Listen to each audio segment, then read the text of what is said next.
Hello, welcome to guys. কেমন আছো আপনারা সবাই? তো আজকে আমি নতুন নিয়ে এসেছি নতুন গাঁজা। তো এই মালটা তোমার তৈরি হয় ঝাড়খণ্ডে।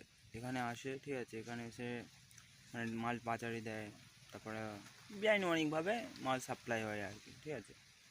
এবার তার মধ্যে আমি একটা নিয়ে এসেছি, এইটা। এই মালটা আমি বানিয়েছি, আজকে খেয়ে দেখবো যে টেস্ট কেমন, ঠিক আছে। তো দেখতে থাকো, দেখলে বুঝতে পারবে, ঠিক আছে। তো দেখো।